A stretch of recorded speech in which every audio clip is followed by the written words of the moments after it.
या व्हिडिओमध्ये आता मी तुम्हाला दाखवत आहे की ॲडमिन कशाप्रकारे त्याचं सर्टिफिकेट डिझाईन करू शकतो.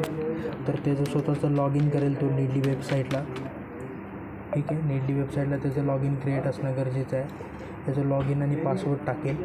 त्यानंतर तो इथे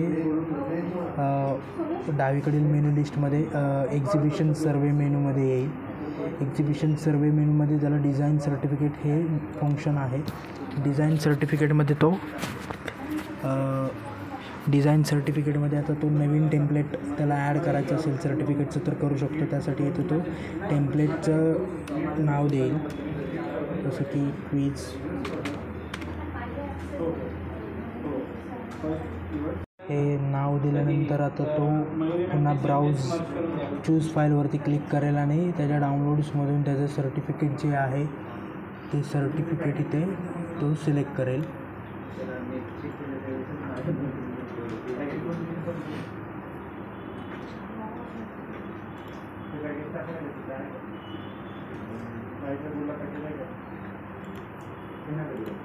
आणि अपलोड फाईल या बटनला क्लिक करून अपलोड करेल. ठीक आहे, आता मी पुन्हा सेम प्रकारचं एक सर्टिफिकेट टाकलेलं आहे कारण एकच डाउनलोड आहे. तर हे झाल्यानंतर आता सर्टिफिकेट इथं तुमचं ॲड केलेलं सर्टिफिकेट इथं दिसेल. त्यानंतर आता ह्याच्यावरती सेटिंग करण्यासाठी उजवीकडील सेटिंग बटनवरती क्लिक करायचं आहे. सेटिंग बटनला क्लिक केल्यानंतर हे एक पेज ओपन होतं. ह्यामध्ये इथं तुम्हाला डिझाईन सर्टिफिकेट त्या टेम्पलेट ID वगैरे पडतो. ह्यामध्ये जो तुमचं जे ॲप साईडला तुम्ही क्विजचं हेडिंग क्रिएट केलेलं आहे त्या हेडिंगचा ID इथं तुम्हाला टाकायचा आहे. ठीक आहे, तो ID इथं टाकल्यानंतर शो क्वेश्चन तो ID टाकायचा आहे आणि त्यानंतर मग पुन्हा इथे त्याला आता जे फील्ड हवं असेल त्या फील्डवरती क्लिक करायचं. जसं की सध्या नेम आणि ॲड्रेस हे स्टॅटिक दिलेलं आहे. मार्क्सचं अजून पॅरामीटर त्यांनी वाढवलेलं नाही ऑफ 10 मार्क्सचं. तर सध्या नेम आणि ॲड्रेस फक्त आहे. तर नेमवर क्लिक करेल आणि त्यानंतर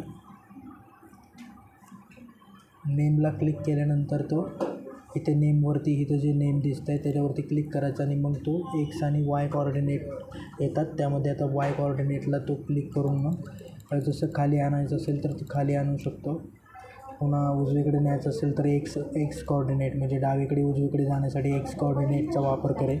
तर इथं दाखवलेल्या बटनवर ह्या पर्टिक्युलर बटन्सवर क्लिक करून तो डावीकडे उजवीकडे आणि वरती खाली करू शकतो. त्यानंतर सेटिंग्स इथे तो करेल. आता जसं की ह्या नेमची सेटिंग मी इथं घेईल उजवीकडे आणल्यानंतर मी इथं त्याचा कलर चेंज करू शकतो. कलरसाठी सेट कलरवरती इथं टेक्स्ट कलरवरती क्लिक करून जो कलर हवा आहे तो कलरवर क्लिक करायचा आणि सिलेक्टवर क्लिक केल्यानंतर तो कलर इथे सेट होतो. त्यानंतर आता दुसरे फील्ड घेण्यासाठी मी ॲड्रेसवरती क्लिक करतो आणि ॲड्रेसला क्लिक केल्यानंतर जसं की आता ॲड्रेस या फील्डवर मी क्लिक करून मग ॲड्रेसचं खाली क्लिक करेल. ॲड्रेसला क्लिक केल्यानंतर मग इथे X कोऑर्डिनेटमध्ये इथं घेऊन जाईल त्याला ॲड्रेसवरती. X कोऑर्डिनेटमध्ये त्याला इकडे घेतो मी ॲड्रेस. हे सर्व झाल्यानंतर मग आता त्याची फॉन्ट साईज वगैरे बदलायची असेल तर तिथून फॉन्ट साईजमधून बदलू शकतो आणि सेव्ह सर्टिफिकेट केल्यानंतर त्या सेटिंग्स सेव्ह होतील.